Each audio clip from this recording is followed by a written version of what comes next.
What's good, y'all? Welcome to another edition of the Overtime Sports Show here on Fuego Beats Radio. This is the second show we're doing off Overtime Sports. I got a few guests with me this evening. I got my man Tipsy. What's good, Tips? Yo, what's good? What's good, man? Well, I got my boy Carlton, aka Prophet. What's good, bro? What's the, what's the deal? All right, What's and then Fuego's in the back laughing as always, being a jackass because the Giants ain't in the playoffs. Okay. Anyways, big game tonight. I just want to mention my Green Bay Packers are playing tonight against Minnesota up in Lambeau Field. We're gonna get that W tonight.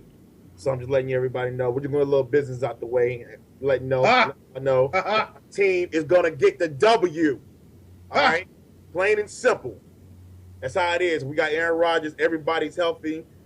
It's 8 degrees. It's Green Bay. Adrian Peterson, give a damn about him 200 yards, whatever. He ain't doing it tonight. That's all I'm gonna say. 1 hour to go. I'm gonna keep y'all updated on the score throughout our show. Yeah, So, he's not gonna get. it'll be a live broadcast. 200. He's not gonna get 200. More like 180 or something. They'll hold him to that. How about that? Okay, I'll give you that. At least 150. Come on, Green Bay. Work with me now. Let's not let him run all over the field, you know. But they are playing with a backup today. They just reported about 15, 20 minutes ago, Christian Ponder's out with an elbow injury, and Webb is taking his place. So, I mean, either or, we're still going to win, you know. They can start Ponder. I would rather have Ponder because Webb can run a little bit. He's like a Vic, so. But anyways, let me go ahead and get some of little business out the way. FuegoBeatsRadio.com, the site is up. Make sure y'all check that out. We got the writer's block up there, brought to you by Request Entertainment, my group. You know, go up there, submit your work, whether you write poetry, whether you write songs, anything. You know, there's some things on the website where you can go check it out. Submit your work. You know, get yourself put out there. You know, if you're not too much of being an artist or a musician or whatever, you know, if you want to just get your work seen, definitely go up there to FuegoBeats.com and check it out. They also got some stuff up there for Super 564. Make sure y'all check out that the Zombie Day movie. We got some of that up there. What the Fuego. Prophet does a show with Fuego. Y'all can check that out. There's a whole bunch of cool shit up there that's up on the site. So make sure y'all definitely go check that out. The site just came up on New Year's Day. Of course, I make my announcement. Let me make my little announcement that I made New Year's Day. I do have a mixtape dropping later this year called Broken Silence. Make sure y'all check that out. It's going to be coming later this year. I'm not going to give any dates or whatever, but just look out for it later this year. Let's see what else. And can't think of anything. I just went blank. Usually doesn't happen. I'm sorry. I'm super hyped for this game tonight. I apologize. So if you hear my voice getting very excited and everything, we scored a touchdown on my screen. Tupac. So I'm going to take a break right now. When we come back, we're going to discuss the retirement of Ray Lewis. It's going to be the first thing we're going to discuss. One of the best linebackers in the game. Say he's retiring after the playoffs are over. Whether they lose to Indianapolis tomorrow or whenever they lose, it's going to be his last game. We're going to discuss his playing, his career, and discuss, you know, if he was one of the best to ever play this game. So we're going to take a commercial break, and we'll discuss Ray Lewis right after this. Overtime.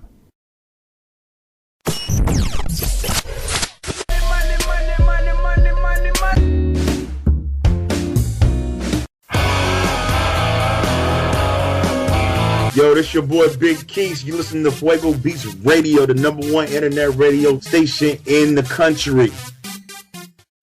Log in, FuegoBeats.com, YouTube, Mr. Fuego Beats. Welcome back to the Overtime Sports Show here on Fuego Beats Radio. I got my guest with me tonight. I got my boy Tipsy. What's good, Tips? Yo, what's good? Good. All right, and I got my boy Lieutenant Prophet. Oh, you're funny.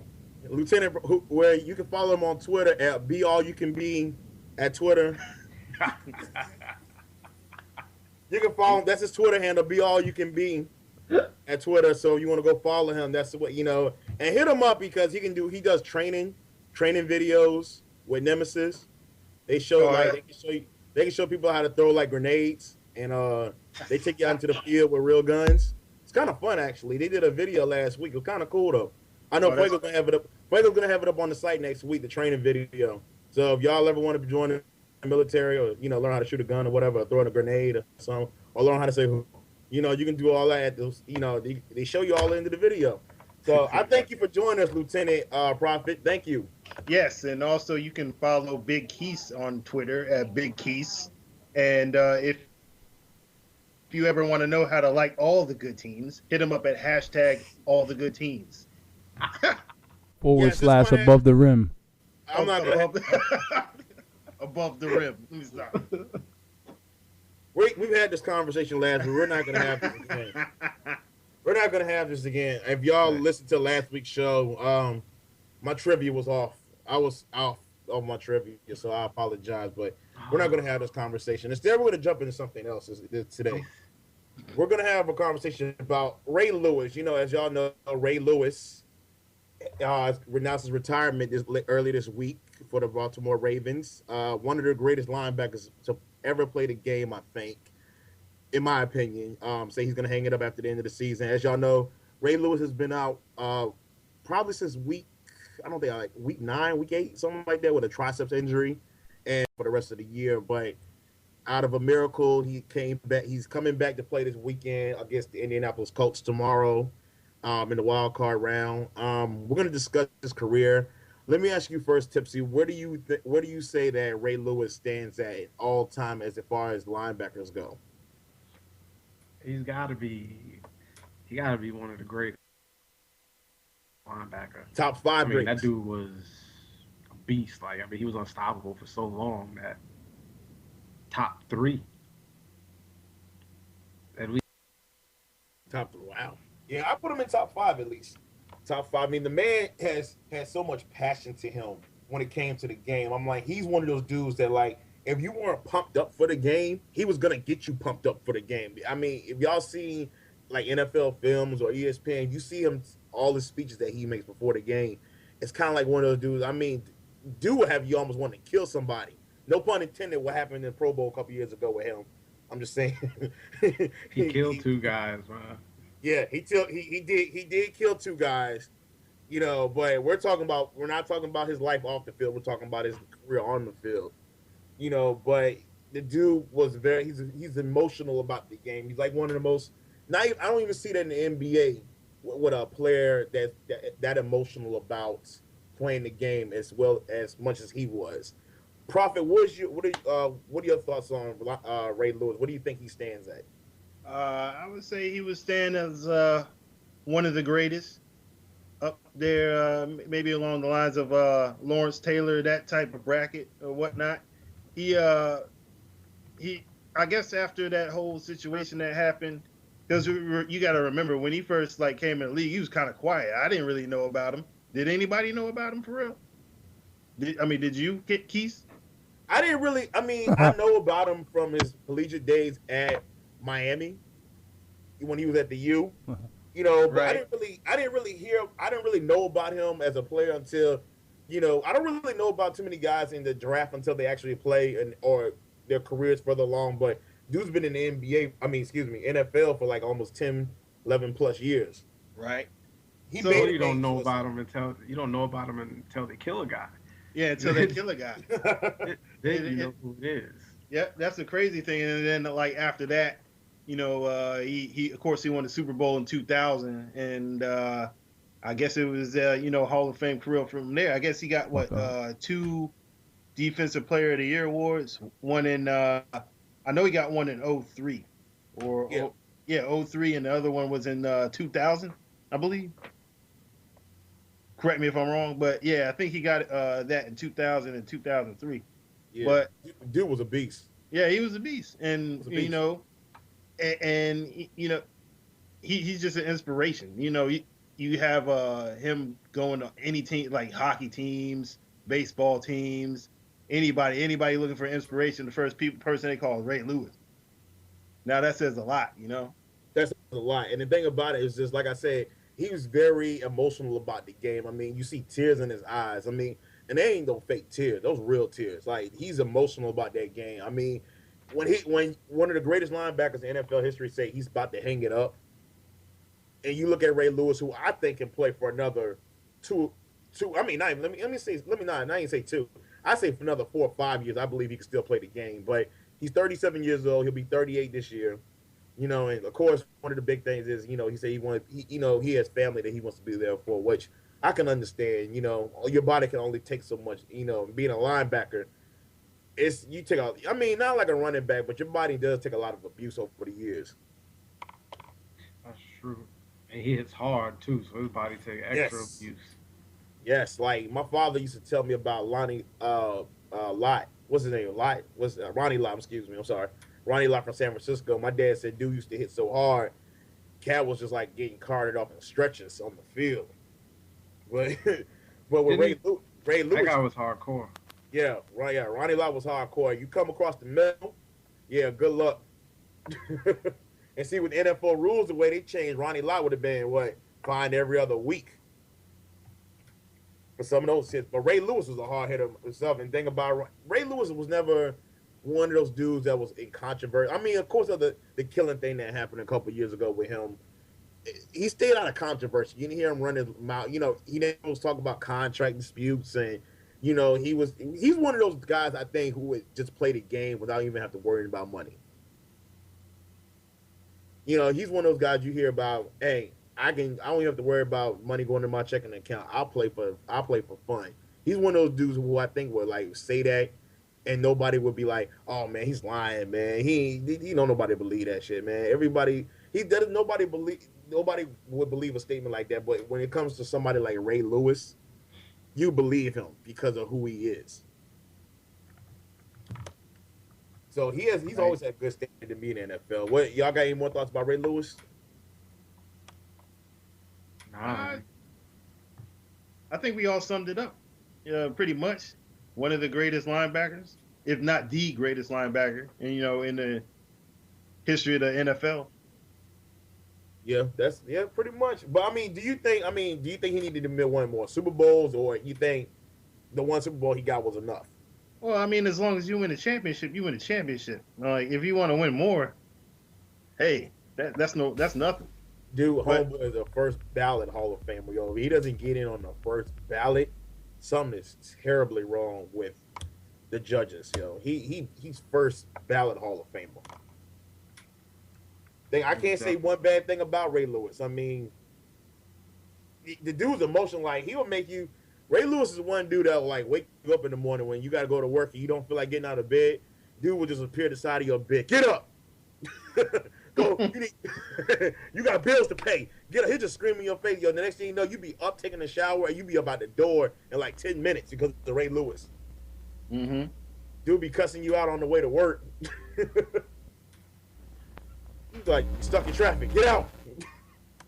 But he's one of those dudes, like I said, you don't hear him run his mouth a lot, but he's always been a good dude, though. He's always been a all right dude. But like I said, is he retiring too early? I don't think he is. I give him about 4 or 5 more years. But you see what Barry Sanders did. Barry Sanders retired at the prime of his career. I gave Barry Sanders another 4 or 5 years in the league because he retired out of nowhere. That kind of shocked me, though. Yeah, well. Go ahead, man. I'm sorry. I was just gonna say, well, if your team's not willing to trade you and you're asking for a trade, and they've been historically bad for years, of course you're gonna retire early because you ain't gonna get nowhere. Yeah. Detroit wasn't going anywhere. I ain't saying that because I'm a Packers fan. I'm just saying Detroit was that terrible back in the day. They ain't had one playoff appearance in the past, 2 playoff appearances in the past 12 years. I'm just saying, if he wanted to stay there and go through all that, that was him. What about? Let me ask y'all. What about Deion Sanders? Where do y'all see him at? Was he a first ballot Hall of Famer as well? Most definitely, Deion Sanders was. He was the best at what he did. Do you think he retired early? Too early? Retired. He did come back and play for the Redskins for a couple of years, didn't he? Yeah, and he was still a beast then. Yeah, he was, no doubt. He was still a beast, yo. I believe Deion Sanders. Some of these guys, when you see them retire, they still remain in good shape, which is a scary thing. With some of them guys could actually they can come back and play. Yeah, you're right about that. Yeah, I see a guy like Chris Carter. I see him sitting up there, Keyshawn Johnson.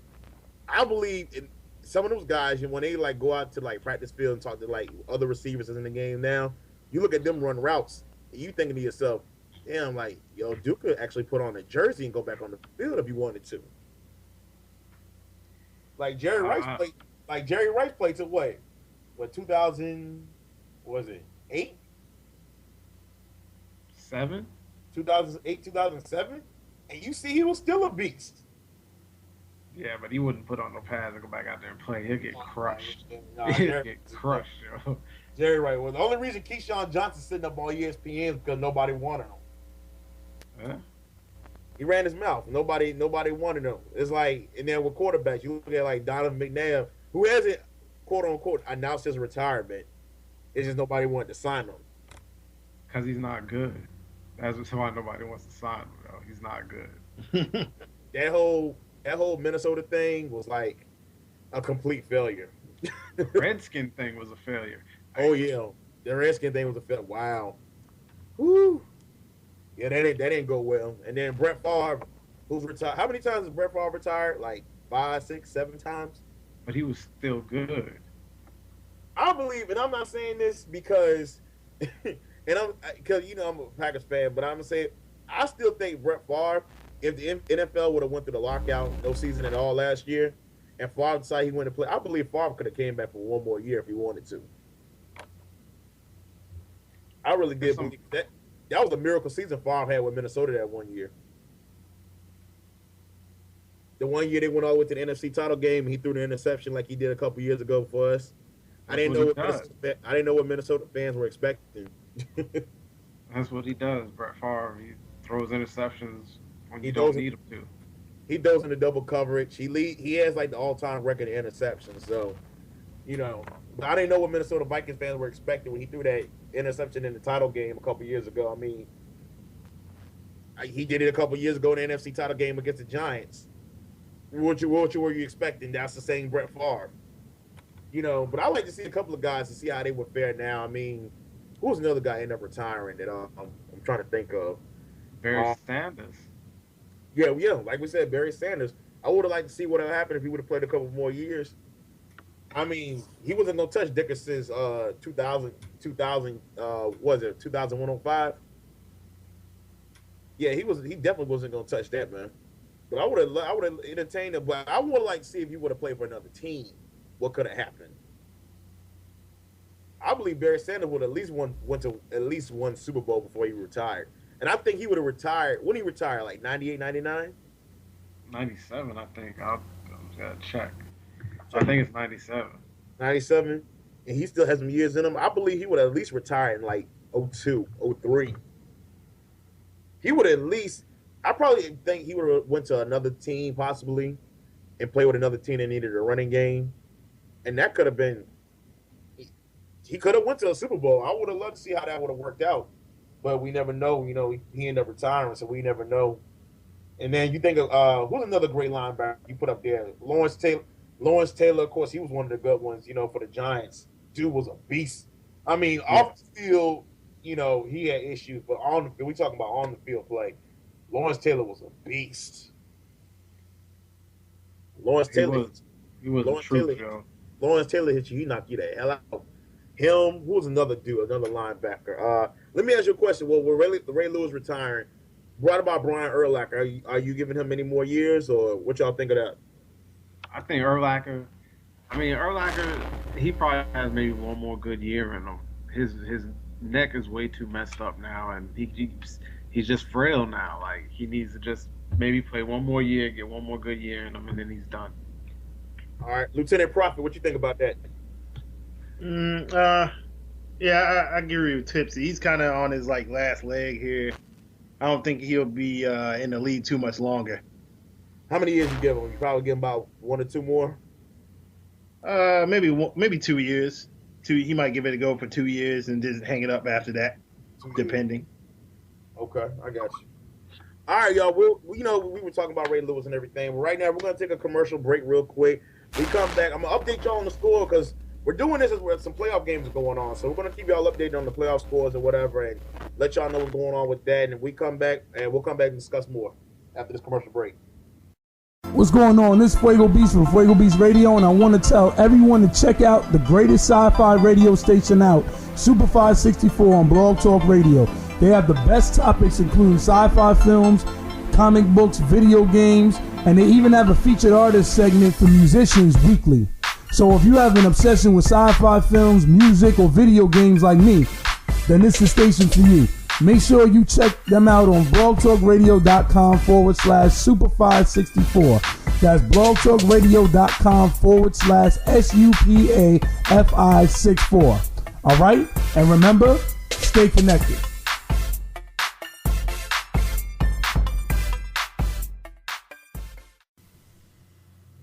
Yo, what's good, y'all? Welcome back to the Overtime Sports Show here on Fuego Beats Radio. Tonight I got my guest with me, Tipsy. What's going on, Tipsy? Yo, what's good? Everything's good, man. And I got my boy, Lieutenant Prophet. What's going on, Lieutenant? That's captain now. I just got promoted during the break. Oh, we have breaking news. He got promoted up to captain. Congratulations. Yeah. Congratulations. That's good. So what are you doing to celebrate, Captain? Gonna I don't know. He doesn't even know. He's gonna shoot some gun. We're gonna have a 21 gun salute in his honor. Wow. And Nemesis is gonna be there. He's gonna be blindfolded. It's gonna be real fun. Picking blindfolded. Huh? What'd you say? Anyways, I don't know. We just got carried away. I'm sorry. Anyways, we're back from commercial break. Playoff game just ended between the Cincinnati Bengals and Houston Texans. Texans won 19-13. So Houston is going to be going to New England next week. Tipsy, as a Patriots fan, what's your thoughts on that, man? Not a single thought. They're not good enough to hang with us. It'll be over by halftime real quick. Yeah, y'all beat the 42-14 a couple of weeks when they came up to New England. Yep, with the same team. Wow. So it's not even a concern, yo. Y'all got the next Sunday? Yeah, next Sunday. Next Sunday. If y'all don't know, in about 15 minutes, Green Bay, Minnesota is going to be kicking off. And, of course, when my Packers do win, we'll be going to San Francisco next Saturday night. So, y'all don't know, we may be doing another show live while we're watching the 49ers Packers game. And then, like I said, Adrian Peterson's on the field, whatever. He's not going to get 200 yards. Don't worry about that. Maybe 100, but that's it. Because Green Bay, well, up at Lambeau, we're going to handle our business. But anyways, we're going to jump into this tattoo that's been taking the world by storm, well, the sports news by storm. Rex Ryan, the New York Jets head coach, has a tattoo of his wife in a Mark Sanchez jersey doing Tebowing on a tattoo. I heard about the tattoo early this week. You know, they were talking about it on Sports Center or whatever. And I just had a chance to see the tattoo. And I must say, I don't know what was going through his mind when he got this tattoo, but the man is he's dedicated. That's why I can tell you that. That's his quarterback. He loves Mark Sanchez. That's his man. Mark Sanchez is Rex Ryan's man crush. Oh wow. Definitely. They get pedicures together. They get pedicures together. They go to the spa together. You know, they have play dates and whatever. You know, that's why Tim Tebow never started this year, because Mark Sanchez and Rex Ryan are buddies. But what are y'all thoughts on this tattoo? I mean, would this be? I don't even want to ask if it's something you're gonna do, but what are y'all thoughts on this tattoo? I'm gonna go ahead to Lieutenant Prophet on this one. Go ahead, man. I don't know. That's odd. I mean, I can see if you get a tattoo of your wife, but a tattoo of your wife in a Mark Sanchez jersey, Tebowing? Like, how does that work? Yo, she was Tebowing, which was disturbing. Yeah, that's what made it even worse. I'm like, she had to have it got it like maybe this year or like when they first got Tebow, because that's kind of recent. Not really there, because Tebow was Tebow in Florida. Like, they just called it Tebow and now when he got to the NFL, but Sanchez been there 4 years. Like, I think he had that tattoo at the beginning of the season, yo, for real. Yeah, I would think so. I think maybe it just may have always been there with the Jets jersey on, but never with a number, and he might have just put the number in there recently. What, this number 6? Simply is going to go down as the greatest tattoo ever to be created.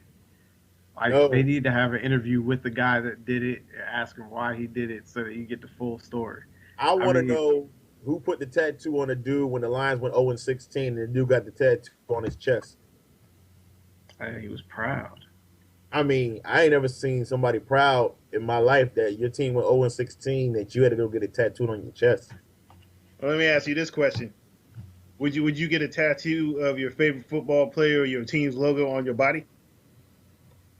My logo, I mean, yeah, that's different though. Like I'm not the coach of a team. I'm just a fan. Shouldn't that be illegal? Like that's clearly showing favoritism. Well, yeah, And but I mean, as far as like a fan, because fans are crazy. They do weird things. I'm just asking, like, are you dedicated to your team that much to where you're gonna tattoo your body with somebody's likeness? I have not nobody's likeness. Now I have a Yankee logo on my arm and one on my shoulder. But like I wouldn't get Derek Jeter's face tattooed on my forearm like with a big smile. Like Yeah.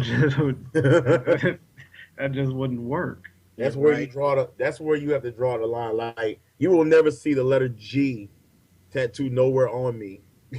I'm a Packers fan, but yet and still, I mean, my loyalty. I'll buy a shirt, I'll buy a hat, I'll buy a jersey. I'm not gonna be all the way dedicated to where I'm gonna actually get the logo tattooed on my arm. Yeah, Hence, like that's like getting a girl's tattooed name on tattooed on your neck, her name tattooed on your neck. Like you wouldn't do that, stupid. I will never get nobody's name that isn't like a family member or something on my body. Not nobody that can leave in an instant. yeah. That's just Go ahead, crazy. man. I know what I'm saying. That's just crazy. I would never get a tattoo of somebody's name, let alone a sports figure. I mean, I'm a sports fan. Don't get me wrong, but I'm not gonna get my team's logo, on my body. That's just me, though. Yeah, I'm not getting Aaron Rodgers tattooed on my back or nothing like that because that'll just make me seem like I'm more like sick in the head or something. Like I understand you, but I seen Steeler fans that get I see like not even Steeler fans, like teams that have won multiple championships. They'll actually get how many titles they have tattooed on their stomach or tattooed on their back. I mean, that's stupid, but You just got to keep showing- adding trophies. yeah, you every time your team wins a championship, that means you got to get another tattoo, which is it's your decision if you want to get that done. But I find it fairly stupid. So, Keith, let me ask you this question: Say the Packers do win the title again this year, are you going to get discount double check written across your chest, across your belly, like Godson on the belly? Are you going to do something like that? No, Lieutenant, I wouldn't. Excuse me, no, Captain, I won't get that tattooed on me anywhere. No discount double check over here. We win the Super Bowl. I'm just gonna buy a Super Bowl T-shirt that says, Like, yeah, I'm so excited. I'm going to go make an appointment at a tattoo parlor or some craziness. "No, But sir, you're not I will gonna not do get that. the discount. I will not get." That's a lot of letters, Joe. Discount double check. That's a lot of letters. Well, I'll be sitting in the tattoo shop all day, wait for them to finish, and I That's a will lot not of be letters. getting.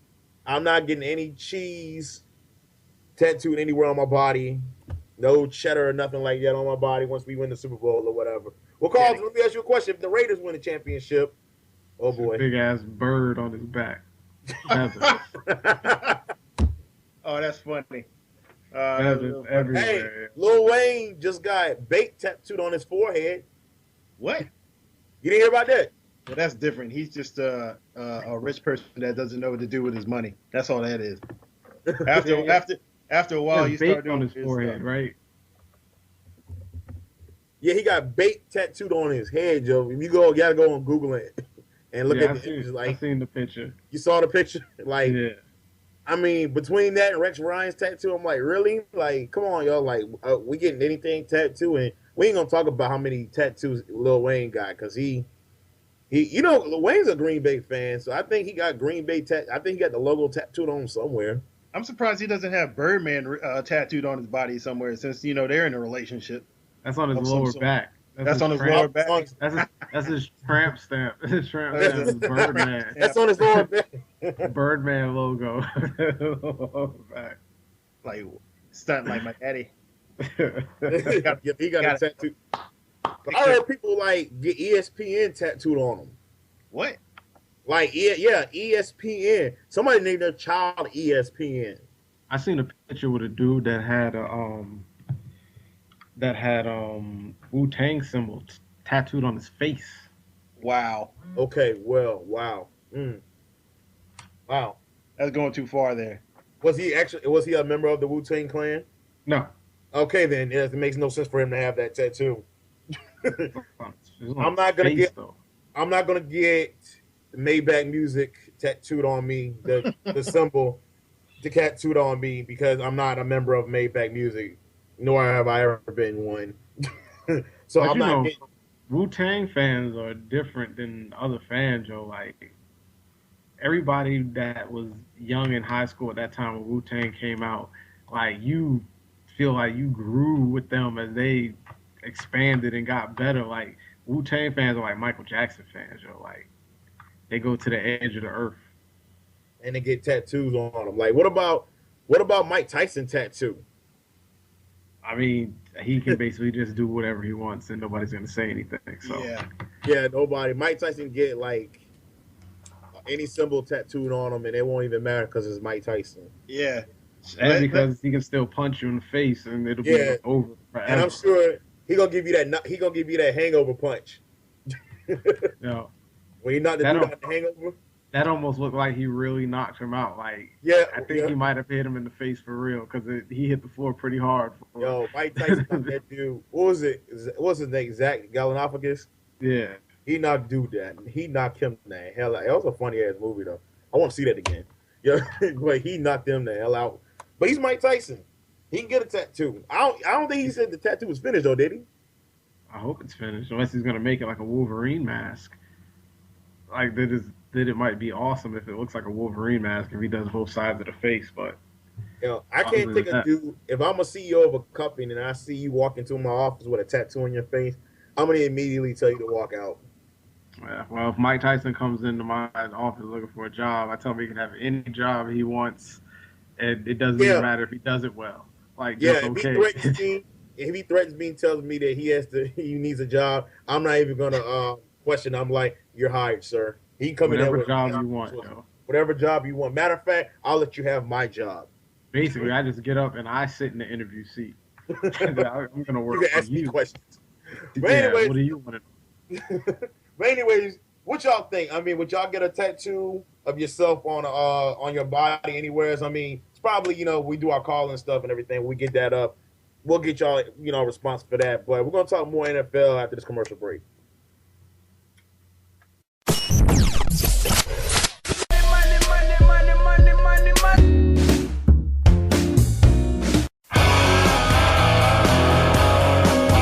Yo, this your boy Big Keys. You listen to Fuego Beats Radio, the #1 internet radio station in the country. Log in, FuegoBeats.com, YouTube, Mr. Fuego Beats. Welcome back to the Overtime Sports Show here on Fuego Beats Radio. I got my guest with me tonight, Tipsy. What's going on, Tipsy? Yo, what's going on? Nothing. I'm good, man. I'm good. And I got Captain Prophet. Yes, that is me. Who just flew in from Afghanistan. Yeah. How was your flight, Captain? It was a long 18-hour flight, but we got the mission done. Took out the enemy. Took out the enemy. So you killed Bin Laden. He's gone now. Nah, that wasn't me. I didn't do that. Sure, we'll hear it in your tell-all book of who actually shot Bin Laden.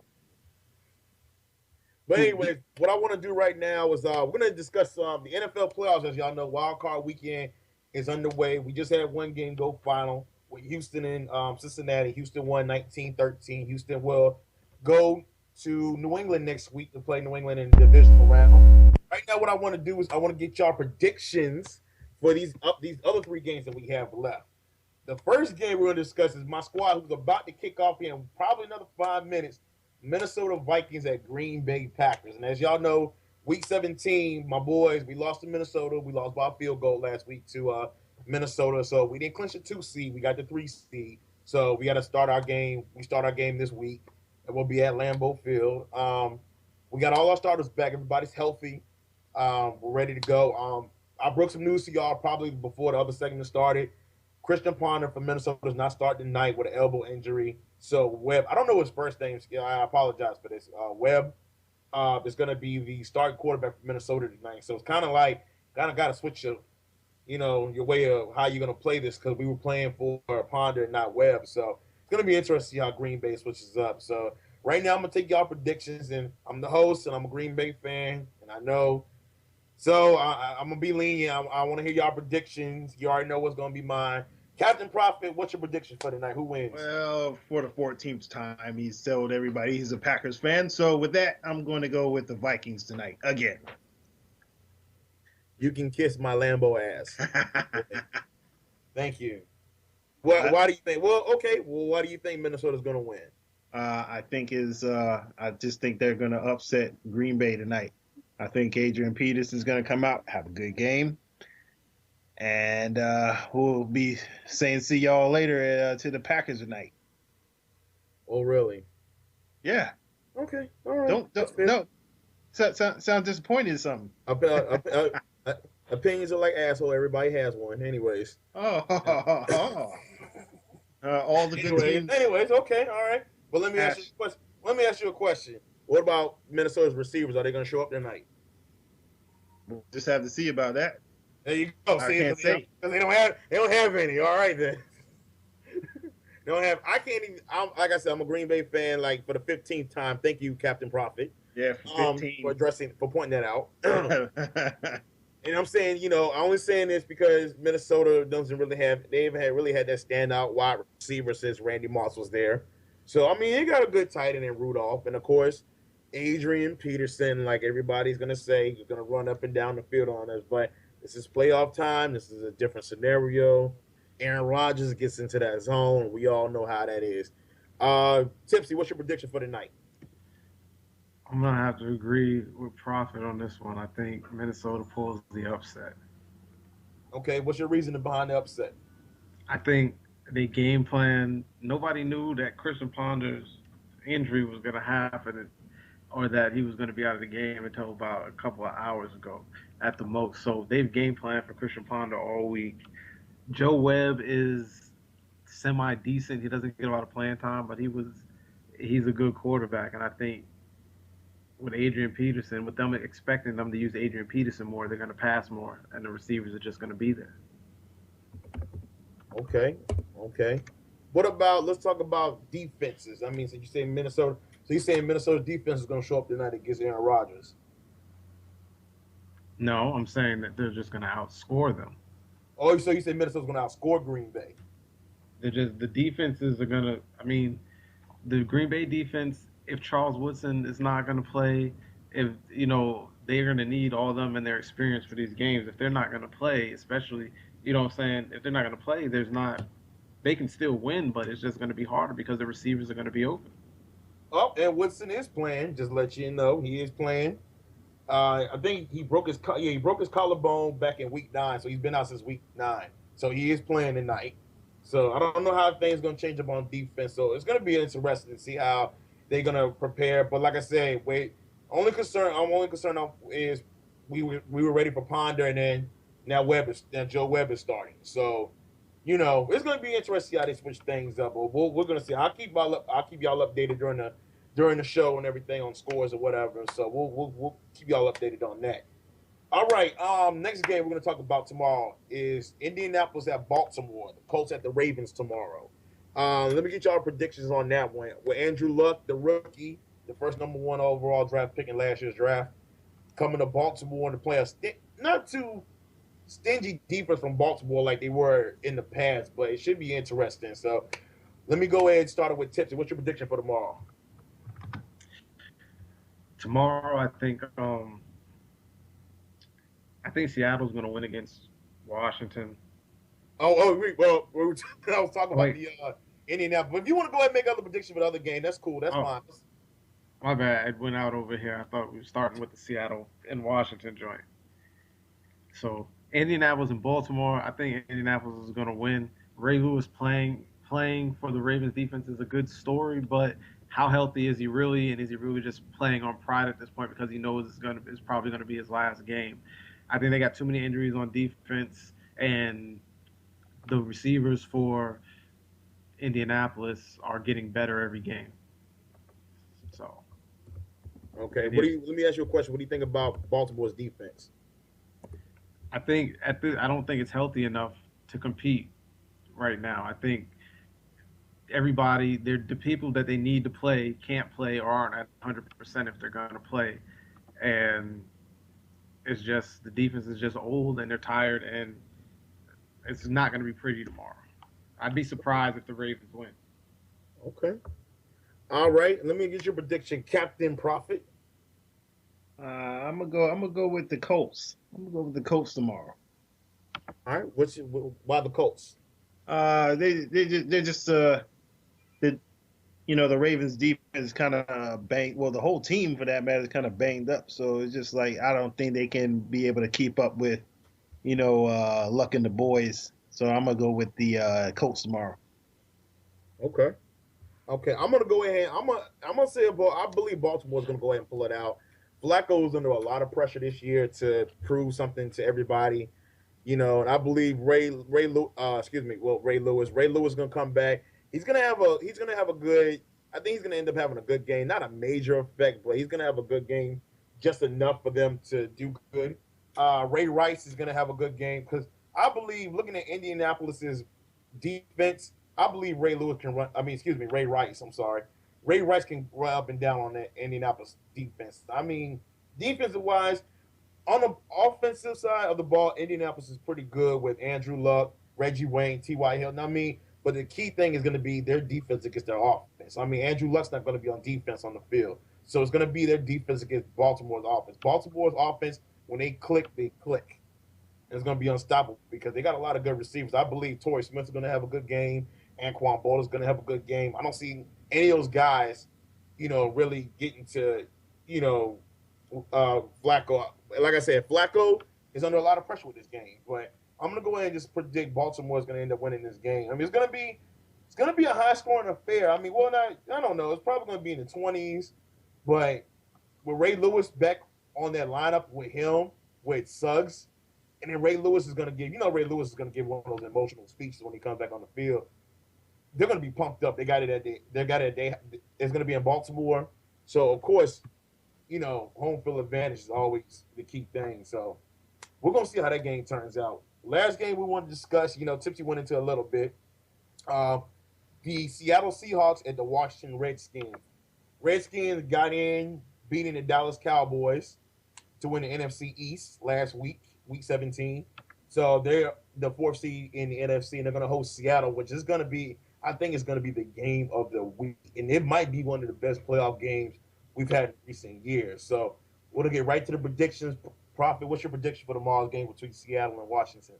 I'm kind of on the fence right now. I'm not really sure because it could go either way. You got RG3. What can you say about the guy? He's been spectacular all season, but he's kind of banged up. So I would say Seattle. I'm gonna go with Seattle. Seattle, okay. Based off, let's talk about defense. Who's got the better defense, Seattle or Washington? Seattle. Yeah, Seattle has a better defense. Because if you take a look at the Redskins secondary, it's not all that good. D'Angelo Hall, nah, not really. Who is it? Go ahead. No, I was just gonna say who else is as far as their secondary, who they have? Because I know they got D'Angelo, but that's about it. They got D'Angelo. That's pretty much about it. But who knows? Redskins defense has been showing up these past couple of weeks. They've won 5 in a row now. I think so. But with RG3 as a quarterback, it's gonna be interesting. That's why my prediction, honestly, I'm on the fence. I'm gonna go ahead and say Redskins because you got RG3. Plus both teams. It's almost other than defenses, it's almost a mirror image. You got both rookie quarterbacks. You got both good running games with Marshawn Lynch for Seattle. Then you got Alfred Morris for the Redskins. Come on now. But Wide receivers, I gotta give it the Redskins though. You got Garcon, you got Hankerson, you got a good couple of wide receivers for the Redskins. The RG3 can air it out. He can beat you with his arm or he can beat with your legs. The same thing with Russell Wilson. That's why tomorrow game is going to be a very good. It's going to be a close game. It's going to be a very close. I mean, I might even say overtime. Who knows? I mean, it might go as far as overtime. But Tipsy, what's your prediction for tomorrow? I think the Seattle offensive line is just too good. Russell Wilson can pretty much do whatever he wants. The defensive backs for Seattle are amazing, and Garcon and Santana Moss are average receivers at best. So I don't see how they can score enough points and how they can stop them, how the Washington defense can stop Seattle from scoring all those points. Now, Redskins can put points up on the board. Redskins can definitely put points up on the board. They can put up at least 30. They can put points up on the board. But like I said, Seattle's defense they're facing, I mean, Redskins, this is probably going to be one of the toughest challenges they faced all year. As far as Seattle goes, this is gonna be a heavyweight fight. Like I said, I predict this is gonna be probably one of the best playoff games we had in the past couple of years. It's true, no matter what, a rookie's gonna end up winning. But as far as, like I said, I'm gonna give it to the Redskins. It's gonna be close. I say like 27-24. I say Washington. I mean, even if the game goes in overtime, I'm gonna still say Washington 27-24. RG3 and his knee, you would never know the man had a knee injury a couple weeks ago. He's been running it real well. I definitely see RG3 and them taking this. But with Seattle, I mean, the thing about Seattle is they're a good home team. They're a very good home. They went 8-0 this year playing at home. I mean, I would definitely, they played this game in Seattle. I give it to them 100%. But on the road, I mean, they had a good couple of road wins, but can Russell Wilson win the big one? Can he win this playoff game? I mean, your career is based off of playoff games, not only regular season game, but playoff games. You got to win the playoff games in order to cement yourself in legacy when it comes to being a quarterback. It's gonna be interesting. I don't know who's gonna win. That's a tough call. It's gonna be two good games tomorrow. I mean, these games tonight. I mean, the Houston game, which already took place, Houston did win. It was a tight game.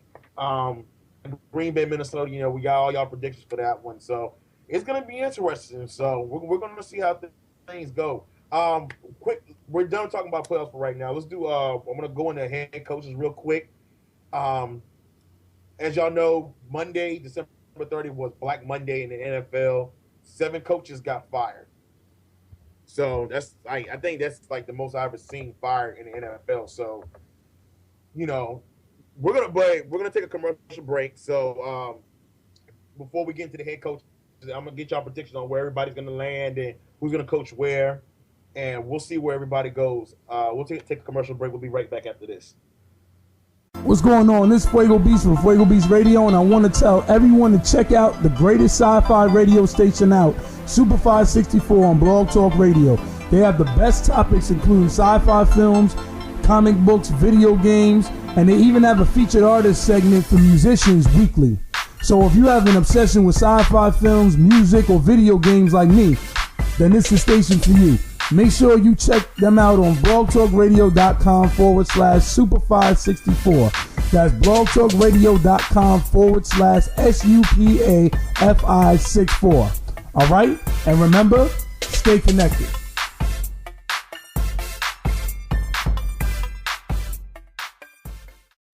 Log in, FuegoBeats.com, YouTube, Mr. Fuego Beats. Welcome back to the Overtime Sports Show here on Fuego Beats Radio. I got my guest with me tonight. I got Tipsy. What's going on with you, Tipsy? What's good with you, man? Everything's good. Everything is good. And I got my boy, Captain Prophet. What's up, Prophet? What's the deal? Nothing much. Sitting here watching the Green Bay game, give y'all a quick score. It is 3-0 Minnesota. My team is down right now, but we're not out. Still a lot of football left to be played. Aaron Rodgers is about to come on the field and do his thing. So we'll keep y'all posted on that. Right now, I want to jump into this topic we were talking about before the break, NFL head coaches. As y'all know, Black Monday was this past Monday. 7 NFL coaches got fired. And actually, one of them already has a job. Andy Reid was one of the coaches that got fired from the Philadelphia Eagles. And we discussed this last week about where he was going to land. Andy Reid landed in Kansas City. which was came out of nowhere. I mean, I thought a lot of people thought he was going to Arizona because, according to ESPN, he had meetings lined up with Arizona, but he never went down. He canceled those meetings. He actually stayed in Kansas City. Kansas City gave him, I'm guessing Kansas City gave him full authority. They gave him all power to do whatever he want as far as hiring head coaches and this and that. So Andy Reid is in Kansas City. Now the question is, who's going to come to Kansas City with him? I mean, is Vic going to be? Now, my opinion, I've always said Vic was coming to Kansas City, but I don't know how much my opinion is going to change because of the fact that Andy Reid's with Kansas City. But we don't know what's going to happen. And then, like I said, not Andy Reid. I'm sorry, Lovie Smith was another one of the coaches from Chicago that got fired. Quinn Wizard in Arizona. San Diego coach Norv Turner got fired in San Diego. Those are just a few coaches that got fired. So let me ask y'all this question. I'm going to start with Tipsy first because we were talking about this earlier. Where do you see some of these coaching jobs being filled at, and who do you think is going to take most of them? I'm not going to point out a single team, but where do you see a certain head coach going, or one of the fired head coaches? Do you see them coaching again, or what's your opinion about all that?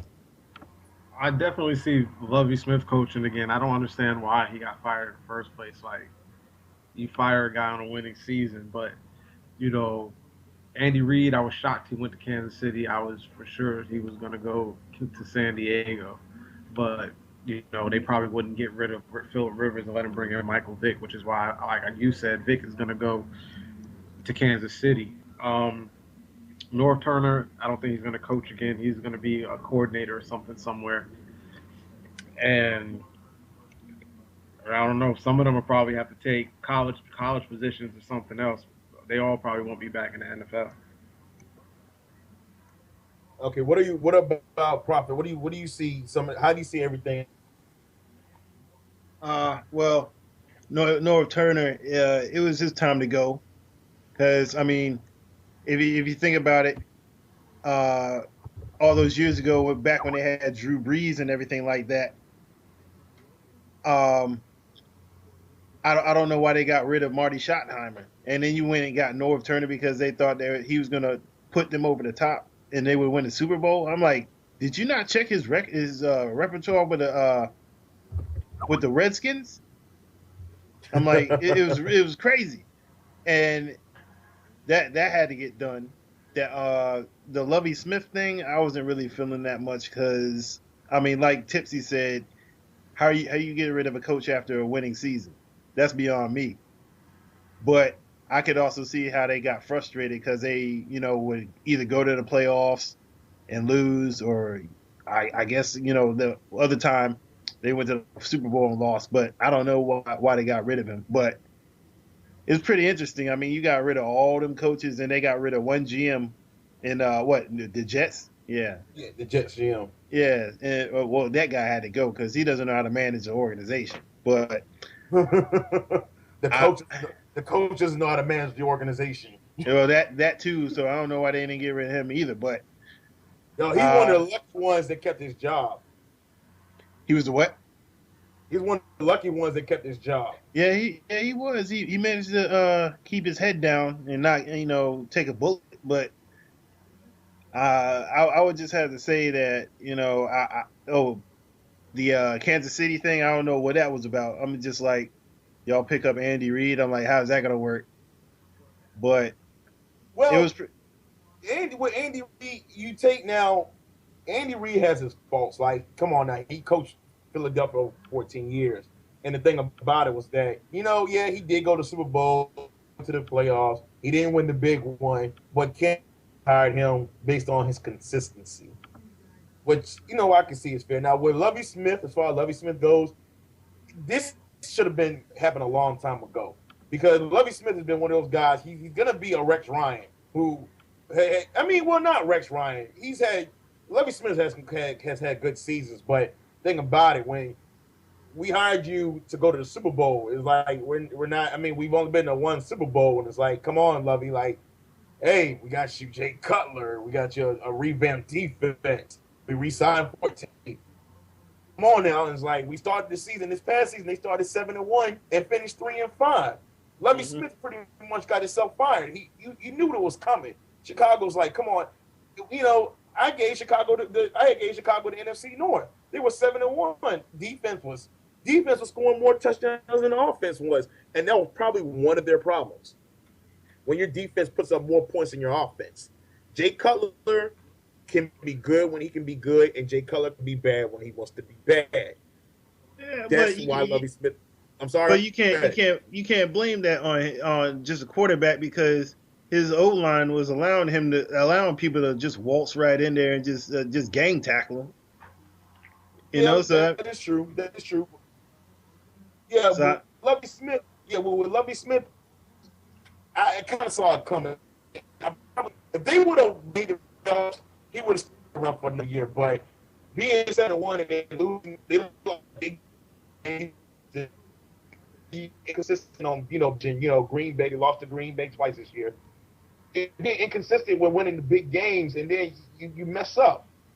You were 7-1. You were cruising. You were the 1 seed, and you were almost the 2 seed, almost a 1 seed, 2 seed in the NFC. And look where you ended up. Now you're at home. Your attendance record should make you lose a wild card, but now you're sitting at home. As far as other coaches, let me ask you all a question. This has been my belief, and I don't know why. Defensive coordinators, to me, do not make good head coaches. I don't know why. That's my opinion, but I don't know. I see a lot of teams are interviewing defensive coordinators, which doesn't make any sense to me, because I've seen the past defensive coordinators and how the record's been. Look at Steve. Who's another defensive coordinator? Romeo Cornell. Look at a lot of these guys that are defensive. Ken Wisenhunt. They were all defensive coordinators, and they're all out of jobs. What about like a lot of teams hiring defensive coordinators as head coaches? Go ahead, Prophet. I'm sorry. Go ahead, Prophet. Say that again, because you were kind of fading out. You kind of sound like Roger Troutman for a second there. I couldn't hear you. All right. My question was, what are your opinion of NFL teams hiring defensive coordinators when they don't do well? When they don't do well, I don't know. That you got to take a look at that thing that happened in Philly when they hired a defensive coordinator, and he had a defensive. He wasn't a defensive coach, and I think the only time he actually did it was back when he was doing it for college or high school or something like that. He was like a high school defensive coordinator. Am I wrong, or something like that? No, I know what you're talking about. Yeah, but they had him doing it, and I'm like, why would you have a dude that had the least experience as a defensive coordinator, and you would want to promote him to that position? That makes no sense. But that's Andy Reid for you. I believe it was Andy Reid who did that. But I don't know. It's just one of those things. People put their trust in these people, and they're not qualified to do the job. Opinion, you're a defensive coordinator, but the thing about it is that you're more defensive minded. You're not offensive minded. You don't know how to do defense. You're not trained to do offense. So when you're trying to coach a team, you're gonna be more defensive minded than you are gonna be offensive minded. And that's not gonna help you when you're having a conversation with your blend in too well with him, considering you're a defensive guy. He's an offensive guy. If anything, and another thing, special teams coaches are getting hired. I don't know why. You're special teams. You handle kickoff returns and punt returns. What makes you a head coach? I don't understand. But I see a lot of offensive coordinators getting hired.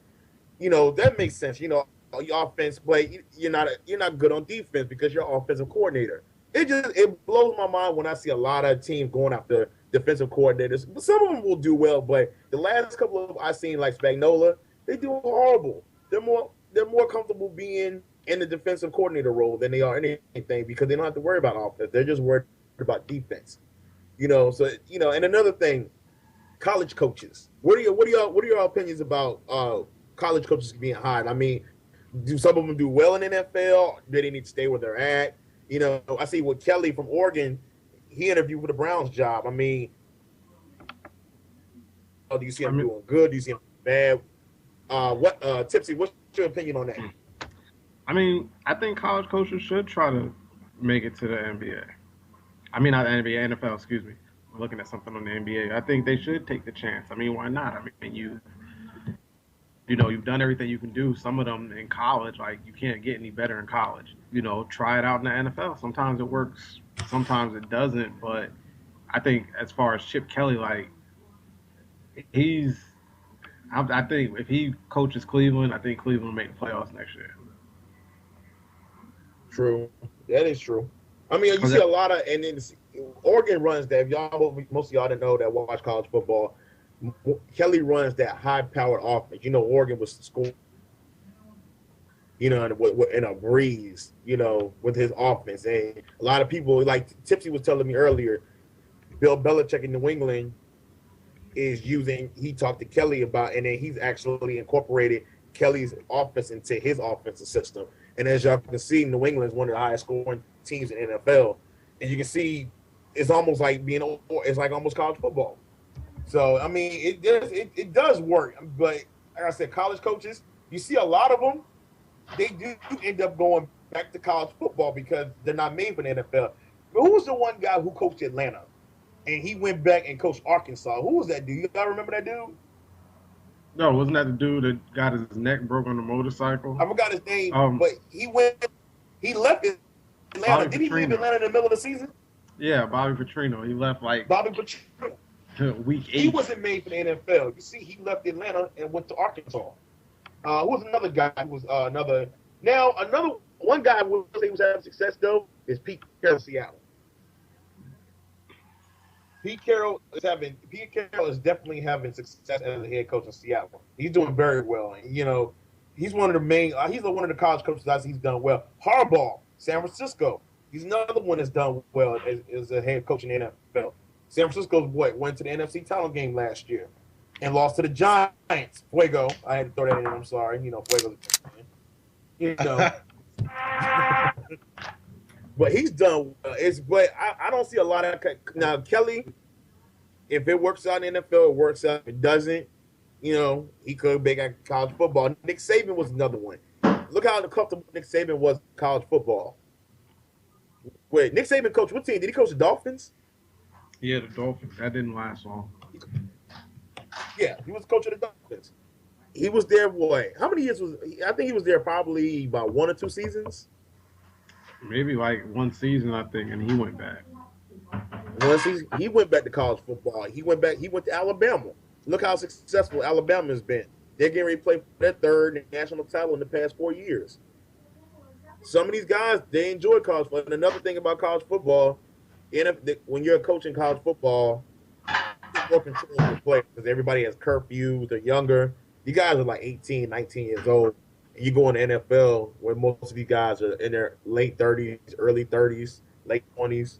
You don't have too much control over them because, they're going to tell you they make more money than you. So in college football, them guys don't get paid at all. We're going to have a discussion about that, too. I want to get y'all opinions. We're going to say that for another show about college athletes getting paid. I definitely want to touch on that because that's been a topic of discussion for years. We're going to do a show on that, y'all. We're going to be on the lookout for that show because I definitely want to discuss what y'all opinion is on that. What else do I want to say about NFL coaches? So y'all said Lovie Smith. You think he's going to end up getting another head coaching job, though? Of course.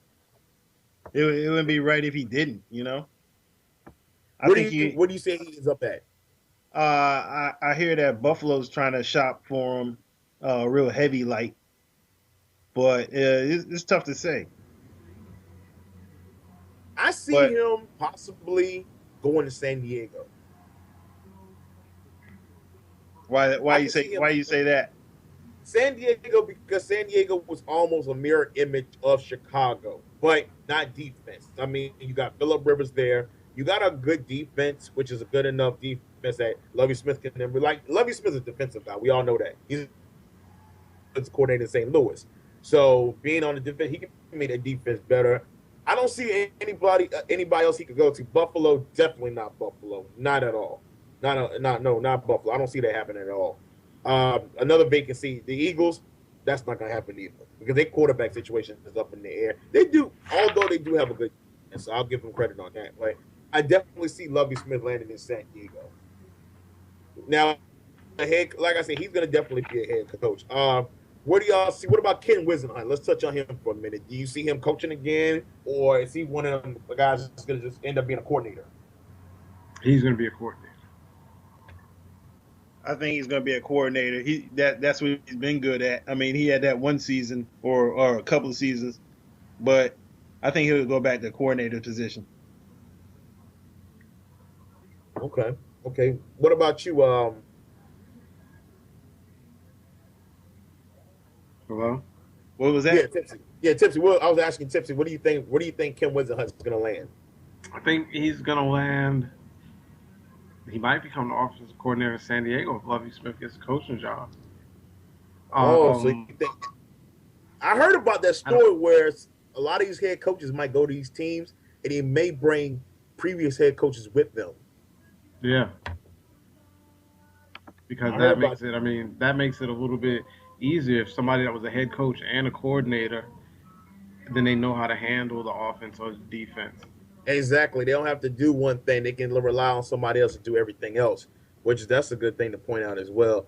How do you see Andy Reid faring in Kansas City? Do you see them as a potential playoff team next year? I mean, their quarterback situation is up in the air right now.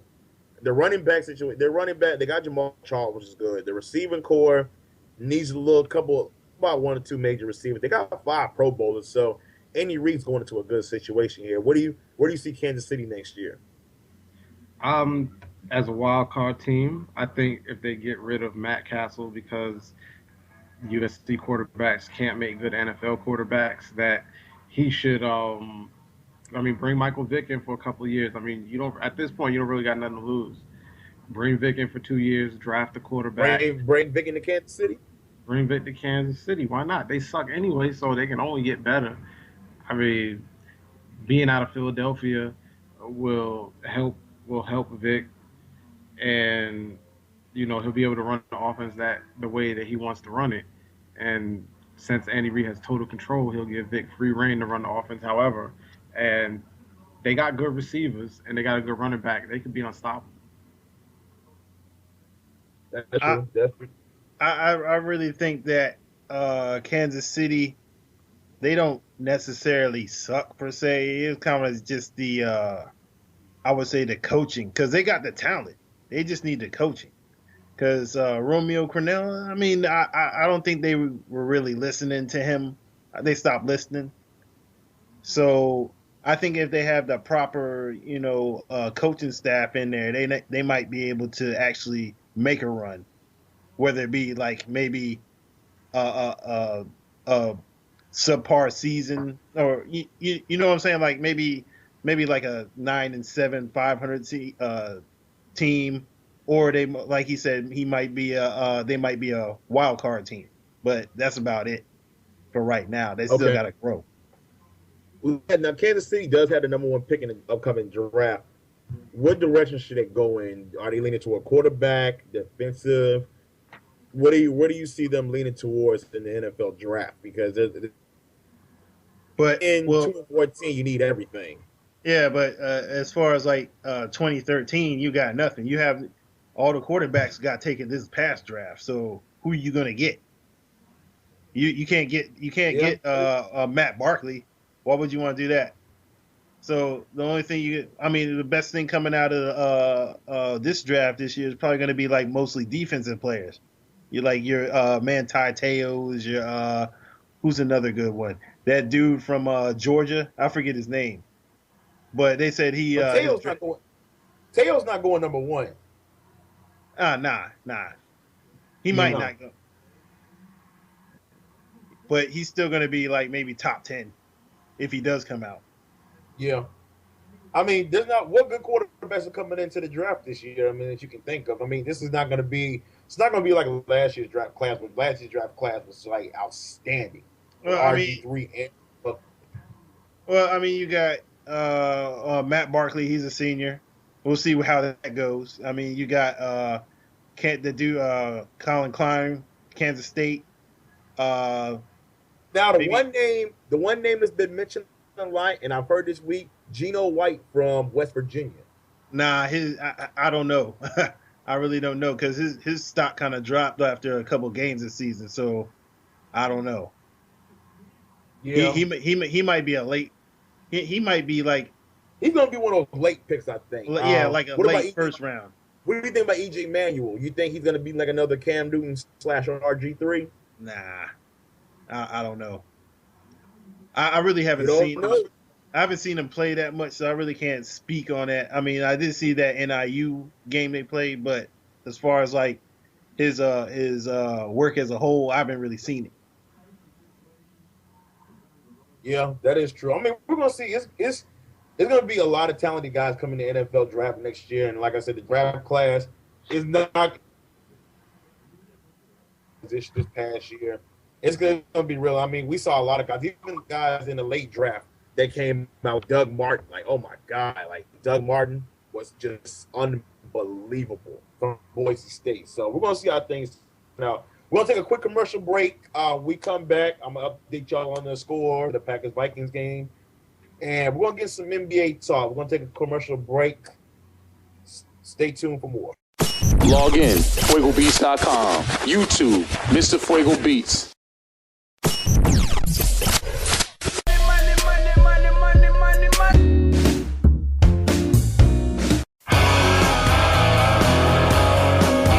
Yo, this your boy Big Keys. You listen to Fuego Beats Radio, the #1 internet radio station in the country. Welcome back to the Overtime Sports Show here on Fuego Beats Radio. Tonight I got my guest with me, Tipsy. What's good with you, Tipsy? Yo, what's going on with you, man? I'm good, man. Everything's good. And I got Prophet on the line with me. What's going on with you, Prophet? What's the deal? Nothing much, nothing much. Keep y'all updated. Green Bay is up 10-3, by the way. My Packers up 10-3. Got 7-point lead on Minnesota in the second quarter. Feeling damn good right now. We're going to jump into this sixth man of the year in the NBA story. There was a report that J.R. Smith is now the front runner for sixth man of the year. Sixth man of the year is one of those awards. It's not like MVP or defensive player. It's not one of those talked about awards, but sixth man of the year can cause some controversy when it comes to who's going to get it. Now, J.R. Smith has been an outstanding player his whole career. He's pretty much been a bench player. He's not one of those guys that you actually put in your starting lineup, but he's been a decent player. He puts up consistent numbers. He's pretty good. He's having a very good season with New York this year. But now here comes the argument, because you have Jamal Crawford, who's out in Los Angeles, the Clippers, who's also having an outstanding year. So who do y'all think so far? You know, the NBA is halfway through the season. Who's your candidate so far for sixth man of the year? Prophet, go ahead. I would have to go with Jamal Crawford at this point, because he's been putting up some real good numbers. I like what he's doing when he comes off the bench, and of course, you know, he compliments Chris Paul. So I think that he might get it. And the kid has a crazy state. He plays like the New York street baller, you know? Like literally. I mean, he's got everything hands down, and the kid's got everything. I mean, he's averaging 20 points off the bench. You got starters in the NBA that's not averaging 20 points a night. And then you got this dude coming off the bench averaging 20 points a night. I mean, and anybody starting lineup, he'd be a beast, but he's coming off the bench and scoring 20 points a night. And you know, he's one of those players, you never hear about his name being a controversy or whatever. He's one of those guys that come off the bench and gets the job done. And he plays for some good teams. I mean, he played with Atlanta, and then what was the one team? Was it Atlanta was the one team where he really shined, though? Yeah, I think. Oh, was it Atlanta or was it Atlanta or was it Chicago? No. It was another team before Atlanta. Wasn't he with somebody? Was it Golden State? No, I don't think it was Golden State. New York. But anyways, y'all get the idea. Jamal Crawford's been consistent throughout the whole year. Now, I hear arguments about J.R. Smith. Yeah, J.R. Smith is good, but we're talking about Jamal Crawford, man. Like, he's won sixth man of the year. Has he won sixth man of the year before? I believe so. He may have. We gotta do some research, but you know, J.R. Smith has never won it. And then like Jason, he was like the Jason Terry from back in the day, but you know, coming off the bench or whatever. You know, he's one of those guys that didn't have to start to contribute to the team. So, but Tipsy, what's your opinion? Who's your sixth man of the year so far? I say it has to be Jamal Crawford. Like, whatever team he goes to, he automatically makes them better. Like, his shooting, his defense is so-so, but, I mean, in the clutch, like, he it's nobody else like him coming off the bench right now. He's got to be six man. He's got to be six man. I don't see anybody else. J.R. Smith. The only way I can see J.R. Smith getting six man of the year if Jamal Crawford was playing for another team, possibly. Who was playing if he played for like the Bobcats, somebody, and they weren't doing so good. I can give J.R. Smith that. But you're talking about Jamal, and you're talking about the Clippers, who have a very well-rounded team right now. You know, they're number one out in the West right now. And when you got him, and think about the Clippers, Grant Hill's not even playing right now because of injury. And I was going to ask y'all, I haven't seen anything, but anybody knows anything that's going on with Chauncey Billups? Is there an injury, or is he just sitting out? Does anybody know what's going on with Chauncey Billups right now? Last I heard, he had come back from the Achilles joint, and then he like re-injured the Achilles a little bit, and something wrong with his knee. Okay. Yeah, Jamal Crawford won six man of the year in 2010, so just recently. Okay, appreciate that tip. So thank you. 2010 six man of the year. Now, Jason Terry, as y'all know, was a beast back in the day when he was with Dallas. I mean, he won six man. Did he win multiple? Tips of you, my fact man. Is there a way you can check to see if, how many six man of the years Jason Terry won? Because I know he won a few. I know he won more than one. But do you really want to win six man of the year more than once? Yeah, that's another good question. If you win six man a year multiple times, does it mean like is your whole career gonna be seen as a six man, or you know, are you gonna be more? I mean, look at guys like Tracy McGrady. Wasn't Tracy McGrady a six man? I don't know, but I mean now I understand why somebody like Harden doesn't want to sign with the Thunder and go somewhere else where he can be a starter. I mean, you don't want to win six man of the year more than once. Exactly. That's an excellent point. With Jason Terry won six man of the year in 2009. Jason Terry 2009. But back to the point, we're going to talk about James Harden. Let's stick to this point for a minute. James Harden he went in six man of the year? I think he did. What, the year before last, or I think he won this past year, didn't he? Yeah. It might have been 2011. 2000, yeah. Well, James Harden was one of those guys that came off the bench. And I had a funny feeling when he got traded to Houston, he was going to shine. Now he's a starter. You put him down with Jeremy Lin. Houston, nobody's been paying attention lately. Houston has been putting up some big numbers as of late. I mean, they're almost averaging 100 points a game. With him, Jeremy Lin down there, it's a good mix. Houston's got a good team. I mean, they're not like a quality number one, number two seed, but they're putting up some good numbers. And this is giving, I mean, James Harden, if James Harden does not make the All-Star team, it's going to be all hell will break loose in the NBA if James Harden does not make the NBA All-Star team. That's all I'm gonna say about that. But James, you give a guy like James Harden time to shine with an NBA team, things like that happen. I'm gonna say the same thing with Jamal Crawford. You trade Jamal Crawford to a team where he could be a starter. Jamal Crawford has potential to put up. He's already putting up 20 points a night coming off the bench. Think about what he could do if he actually was a starter in the NBA for a good quality team. What he could do. Just imagine the damage he could do for any NBA team down there, anywhere. But that's my question. Do you think, like the other one, take for example, now Tracy McGrady, I did look it up. Tracy McGrady was on the bench when he was in Toronto, but he became a starter like after his rookie season. He got traded to Orlando, and look how much he shot. I mean, All-Star, when he went to Orlando, he was a beast, but his career slowly declined, and I don't want to see that happen with James Harden. I want to see him keep it up. James Harden is still young, so he's got a lot of years to go to come to his full potential. Well, I don't see. Who do y'all else see as a guy that's everybody's been sleeping on, who comes off the bench, who could possibly be a big mega star in the next few years? Who do y'all see? Shoot, nobody. Like everybody that should be starting that's good is starting, and if they're not, they're in the D League. So that's a good answer. I feel you on that. That's a good answer.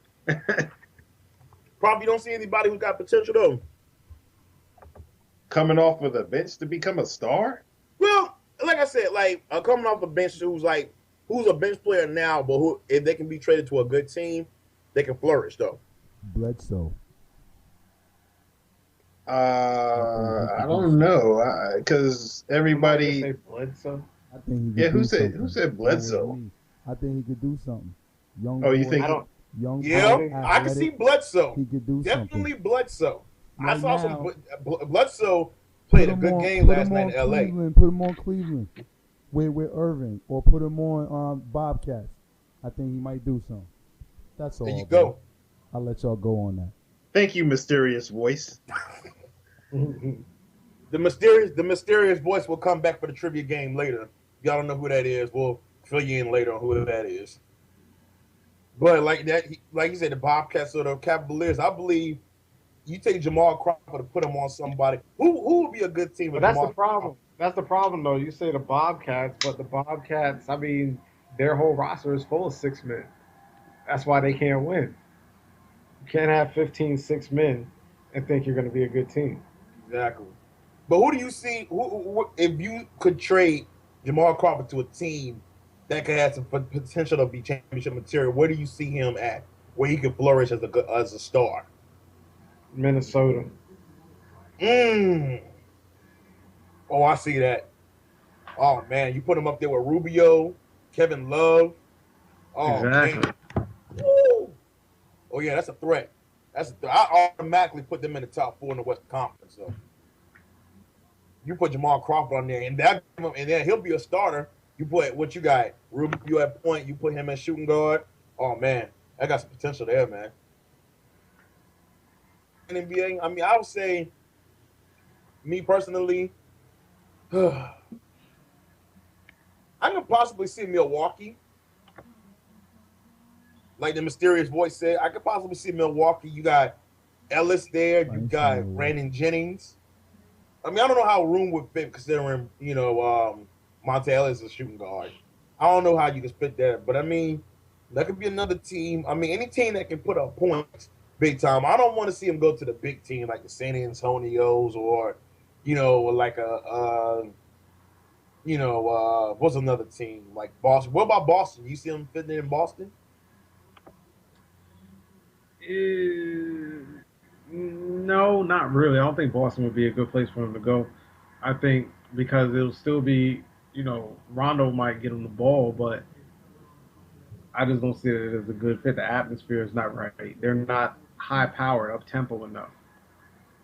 Okay. What about Chicago?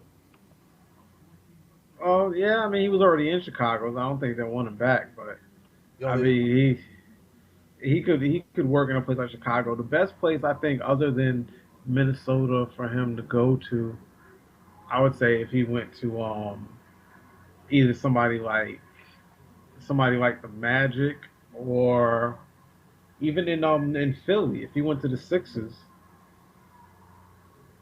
I think he would be good there because they got a lot of young people and he can catch the ball. He can just play catch and shoot all day. Prophet, what you think?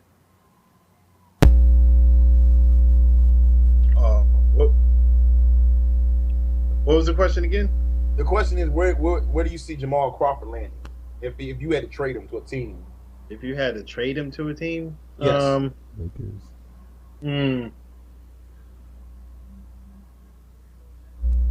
What about Denver? I like that. Okay, you put in what? Ty Lawson, Andre Iguodala.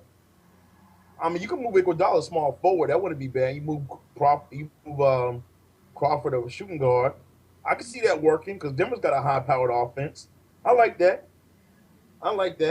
Yeah, you can move a couple of people around. I think it would still work. I like that. But do you think all Jamal Crawford is going to be known as the sixth man? Do you think that's all he's going at the end of his career? Do you think he's going to be known for being a sixth man? Well, I mean, if an organization is willing to take a risk with him to run, to be that guy, then we'll just have to see till then. But until then, he's going to be a sixth man. That's what he's going to be. Unfortunately, all I see him as sixth man. I don't want to say nothing bad. I don't mean to be like judgmental toward him and everything. He's a great player, but at the end of the day, he's going to be another Jason Tatum. I mean, will he win a championship? It's too soon to tell, but honestly, I can't see it, man. He's going to be known for a sixth man of the year. I mean, like Tipsy said, he's going to win multiple. why would you want to win multiple Six Man of the Year awards? And it's probably going to happen. You know, don't want to say bad about him, but you know, I've seen a lot of people win Six Man of the Year and their careers. I mean, like I see Anton Jameson who won it years ago, and where's he at now? I mean, he's on the Lakers right now, but Anton Jameson was supposed to be one of the next great ones, and his career just kind of like, you know, Yeah, he became he was trade injury prone. He was Injury prone. and that messed him up. Only 2 people since the Six Man Award has been created have won it more than once.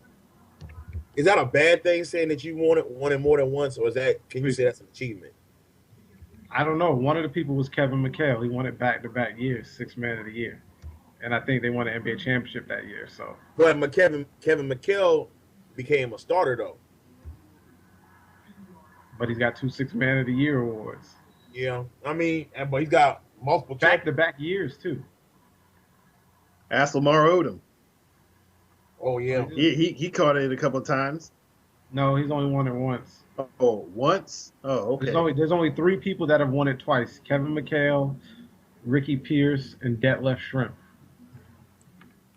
Oh, the Flying Dutchman. Oh my God, forgot all about him. That was a throwback right there. Oh, Those are the only 3. Those are the only 3 NBA players since they've had a Six Man Award to win it more than once. Yeah, the shrimp. Damn, we going all the way back.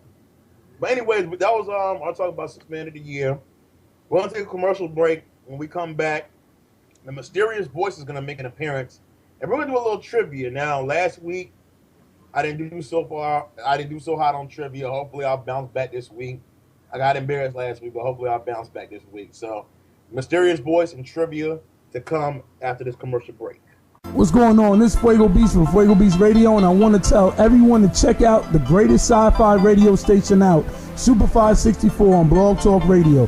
They have the best topics, including sci-fi films, comic books, video games, and they even have a featured artist segment for musicians weekly. So if you have an obsession with sci-fi films, music, or video games like me, then this is the station for you. Make sure you check them out on blogtalkradio.com/Super564. That's blogtalkradio.com/SUPAFI64. All right? And remember, stay connected.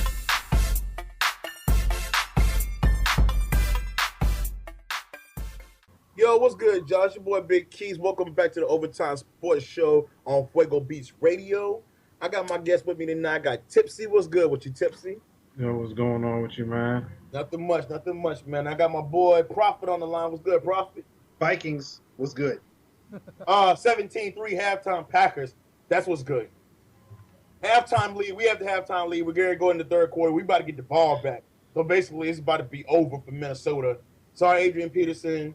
All y'all Vikings fans, the season's going to be coming to a close tonight. San Francisco, we'll see y'all next week at the Bay, man. So it's going to be pretty good. Anyways, we're going to wrap the show up with some trivia. Now, if y'all heard the show last week, I got bombed for not knowing Above the Rim and John Lennon and everything. I got to bounce back this week, unfortunately, because I had a bad week. I'm going to bring my boy on to ask the question. He's the one that put all this show together and everything. So I'm going to bring my boy on. Fuego, what's good with you, man? Chilling.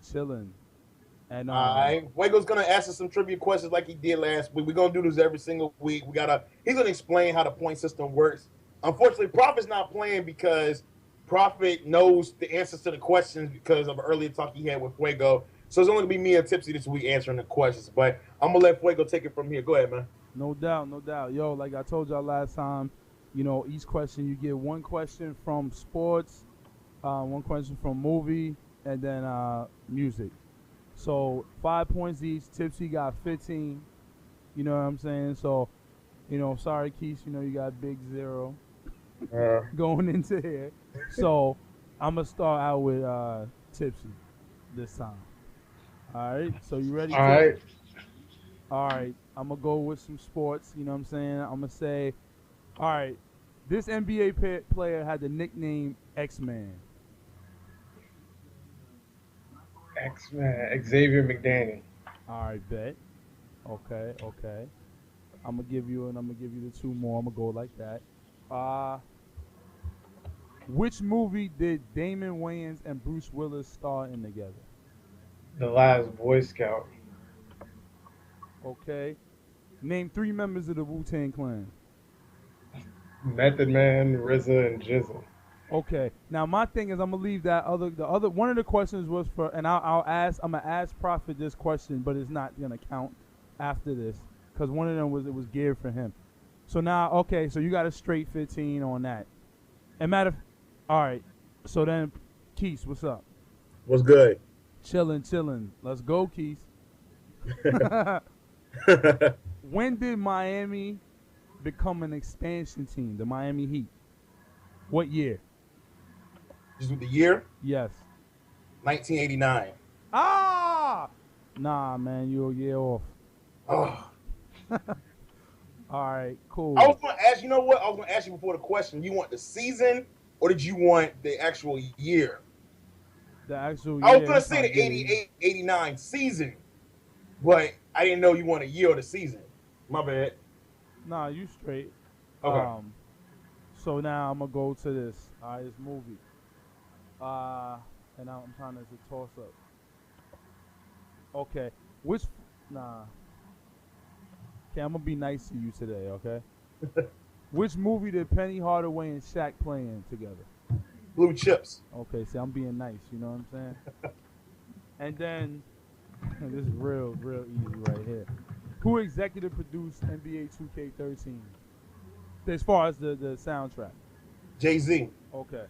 Now, okay, bet. So now you got 10, 15. So now I do want to ask all 3 of y'all answer this. Whoever comes up with it is not going to count for nothing. I just would like y'all to answer this question. True or false? Kobe Bryant was in the music video.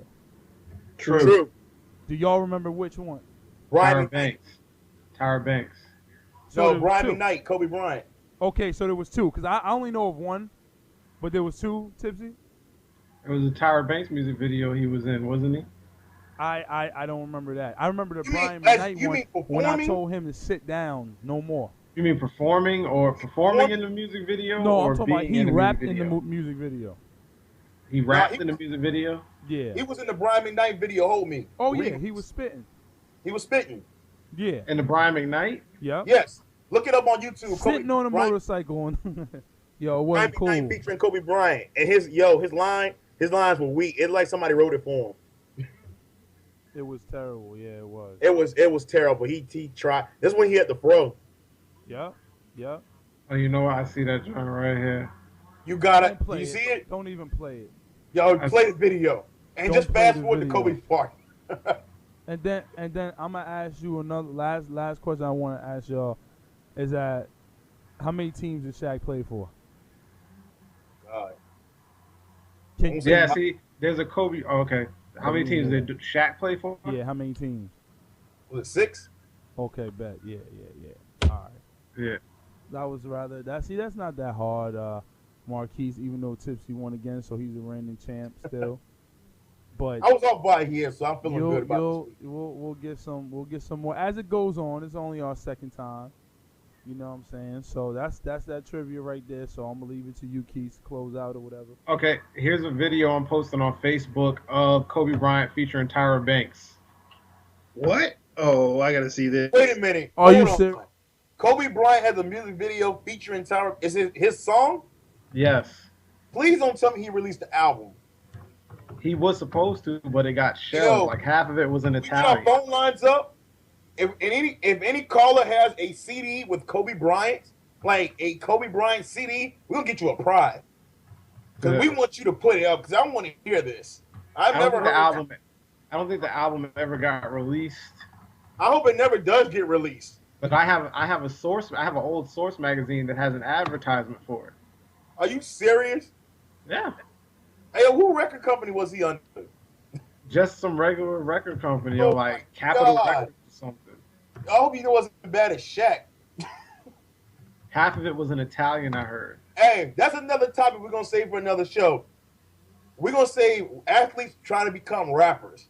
We're gonna talk about who had the best album or the best mixtape or whatever. We're gonna save that for another show. I want to definitely do that as a topic. We're gonna be a featured topic. We're gonna talk about rappers and we're gonna talk about athletes and music.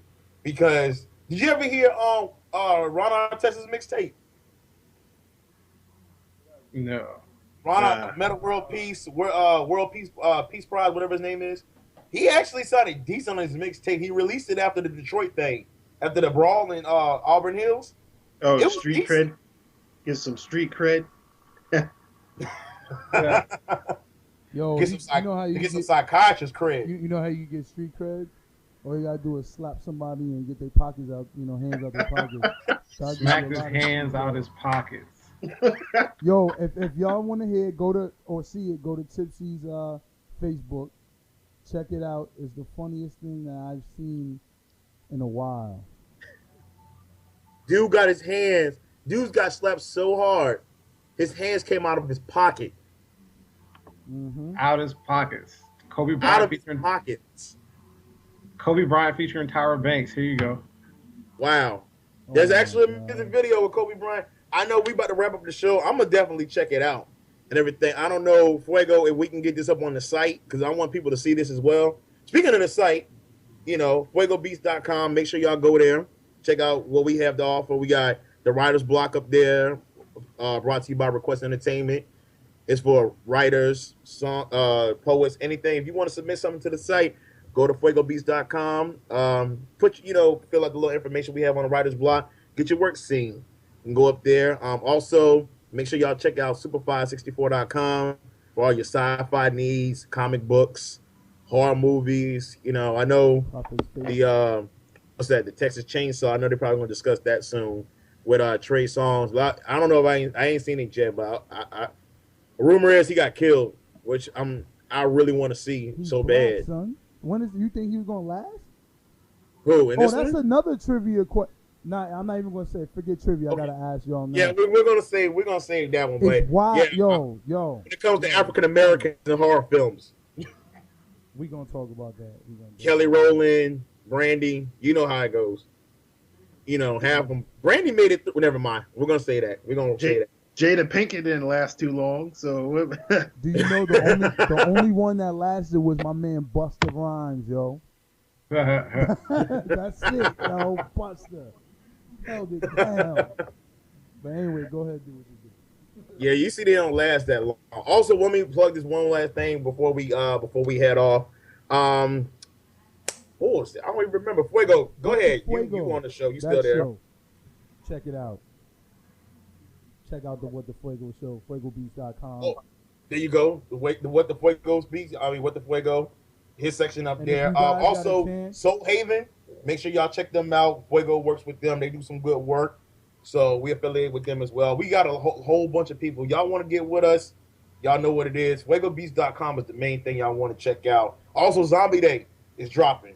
Fuego knows dudes behind the soundtrack. They're going to release that. Y'all make sure to check that out on FuegoBeats.com as well. We got a whole bunch of things. And plus, a basketball game that we have in the works. We're not going to go too much into detail, but keep in mind something this summer. We got a basketball game in the works. So that's all I'm going to discuss about that and everything. Shout out to Block, by the way. Wink, wink. can't forget about JSNL. They got everything for you from shirts to hats, the sunglasses, the watches, anything you can think of, they got you. Yeah, Male shout and out to female. Yeah, shout out to Jesse who's all behind that. Jesse who does the JSNL. Oh, the magazine came out too. Make sure y'all got that. Tipsy, who's our, one of my guests. Tipsy, he can tell you all about the JSNL and online and everything about that. So he's another source. Y'all make sure y'all want to go ahead and plug in y'all Twitters, Facebook, whatever. Yes, get me on Twitter at King5950. Make sure you go ahead and follow me on there and hit me up on Tipsy McStagger on Facebook. Whatever you want, I'm gonna post it. All right, Prophet, go ahead. I'm gonna go ahead and plug here. I'm a basically you can find me anywhere at Prophet at _ FBR, Instagram, Facebook, Twitter, anything you can think of. That's where I'm at. G.I. Joe at Twitter. G.I. Joe Also- at Twitter.com. Also, if you need to email me, just email me at prophet@fuegobeats.com. The G.I. Joe at Twitter. Be all you can be at gmail.com. And don't All forget, the- At all the the real good Snake teams. Eyes, at the real Snake And you can Eyes. follow me. You can follow me, Big Key. I am Big Keys on Twitter. Y'all hashtag all the good teams. Y'all want to go ahead and hashtag me. That's where you can reach me at. above the Email me, Big Keeks at FuegoBeats.com. And then I'm, like I said, Request Entertainment, that's my group. We do the writer's block. You can email me there too. If y'all want to get some work in, y'all want to talk about music or whatever. So, but for right now, we're going to end this show right now. Stay tuned for next week's show. We're going to have some more guests. Hopefully, Tips will be back. Prophet, I don't know if he's going to be for next week's show, but we're going to still talk about NFL, NBA, sports, whatever. So, y'all stay tuned and stay connected. See y'all next week. Deuces.